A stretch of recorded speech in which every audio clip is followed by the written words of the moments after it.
Méditation du 7 janvier. Le Seigneur le soutient. Quand il tombe, il ne reste pas terrassé, car Yahvé le soutient par la main. Somme 37, verset 24, version Jérusalem.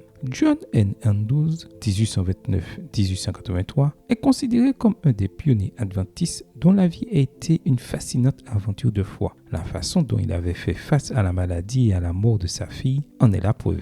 Un jour, alors qu'il menait une campagne d'évangélisation en Europe, Andrews a reçu un télégramme l'informant que sa fille Mary était très malade. Il a donc décidé de retourner aux États-Unis pour l'emmener au sanatorium adventiste de Battle Creek, dans le Michigan. Bien qu'elle ait reçu les meilleurs soins médicaux sous la direction du docteur John H. Kellogg, la maladie lui a ôté la vie. Cette perte a porté un coup terrible à John N. Andrews. Dans une conversation avec un ami, le frère King, il a admis que la mort de Mary l'avait profondément attristé et a ajouté « Frère King, il me semble que je saisis Dieu d'une main engourdie qui ne sent rien. » En d'autres termes, c'est comme si Andrews avait dit « Je suis désensibilisé, la douleur a endormi ma vie, mais je continue à croire que le Seigneur me soutient bien au-delà de mes sentiments de profonde tristesse. » Les paroles de John N. Andrews évoquent en moi les paroles de l'apôtre Paul. Nous sommes pressés de toute manière, mais non écrasés, désemparés, mais non désespérés, persécutés, mais non abandonnés, abattus, mais non perdus.